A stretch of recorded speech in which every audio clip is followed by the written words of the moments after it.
செல்வி ஜெயலலிதா அவர்கள் நடிப்பு திறமை மிக்கவர். வசனமாக இருந்தாலும் பாடலுக்கு நடனமாக இருந்தாலும் ஒரு தடவை தான் கேட்பாங்க பார்ப்பாங்க. அதை அப்படியே உள்வாங்கி கொண்டு சிறப்பாக நடித்து முடிப்பாங்க.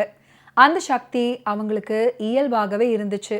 நடிப்பில் அப்படி ஒரு ஈடுபாடு. படப்பிடிப்பில் பேசி கொண்டிருப்பது, அரட்டை அடிப்பது இதெல்லாம் அவரிடம் சுத்தமாக இருக்காது. ஷார்ட் முடிஞ்சதுமே புத்தகம் படிக்க ஆரம்பிச்சிடுவாங்க. தான் உண்டு தன் வேலை உண்டு அப்படின்னு கடமையை மட்டும் செய்வாங்க. இப்படி ஜெயலலிதா அவர்களை பாராட்டி நடிகர் திலகம் பதிவு பண்ணியிருக்காரு. ஏசி திருலோகச்சந்தர் இயக்கி நடிகர் திலகம், கலைச்செல்வி, ஜோ, டைபிஸ் கோபு, வெண்ணிற ஆடை நிர்மலா, கே பாலாஜி போன்ற பலர் நடித்த எங்க மாமா படத்தை பார்த்திருக்கும் அன்றைய ரசிகர்கள் நிச்சயமாக அந்த படத்தில் நடித்த இந்த சிறுவனை மறந்திருக்கவே மாட்டாங்க. நடிகர் திலகம் எடுத்து வளர்க்கும் அனாதை குழந்தைகளாக Jayakousalya, Roja Ramani, Lakshmi Sri, Jinda, Rajini Sri, Sumathi, master Prabhakar, master Sekar, master Surendrakumar, master Ramu, master Ramesh போன்ற மழலை பட்டாளங்களுடன் வித்தியாசமாக நடிச்சிருந்த சிறுவன்தாம் இந்த சிறுவன் விஸ்வேஸ்வர ராவ். மற்ற குழந்தைகளிடத்திலிருந்து இவர் வேறுபட்டிருந்தது இவருடைய கால் சட்டை ஒரு நேரமும் இவருடைய இடுப்புல நிற்பதில்லை.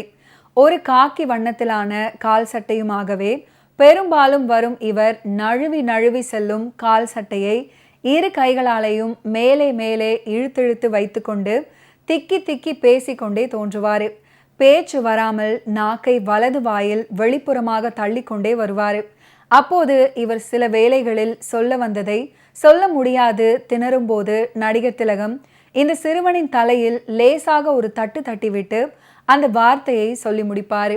புதிதாக ஒரு குழந்தையை கண்டெடுத்து கொண்டு வரும் நடிகர் திலகம் மேற்கண்ட குழந்தைகளை கூட்டி புதிதாக நமது இல்லத்திற்கு ஒருவர் வருகை புரிந்திருக்கிறார், அவருக்கு என்ன பெயர் வைக்கலாம் அப்படின்றதை அங்கத்தினர்கள் தெரிவிக்கலாம் என வேண்டுகோள் வைக்கும் காட்சியில ஒவ்வொரு குழந்தைகளுமே ஒவ்வொரு பெயரை சொல்லிக்கொண்டே வரும்.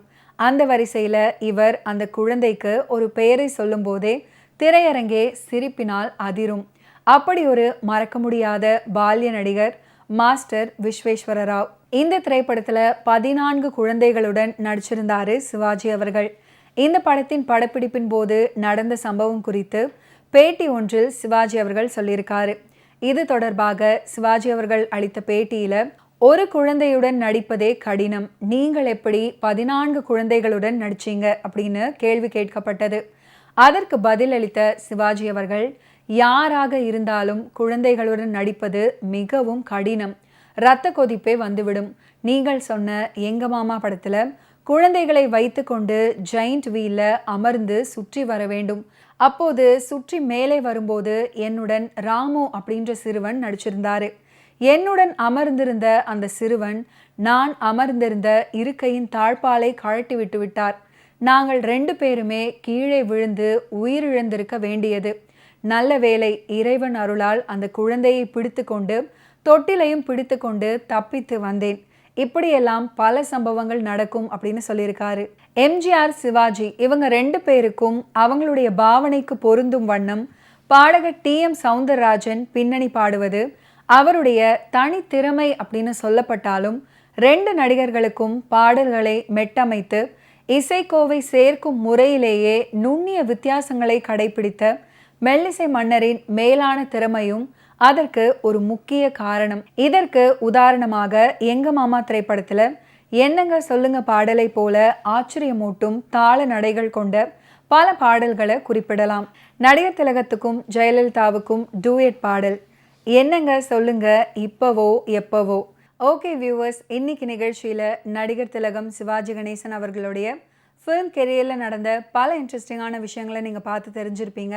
மீண்டும் அடுத்தடுத்த எபிசோட்ஸில் சந்திப்போம். நன்றி, வணக்கம்.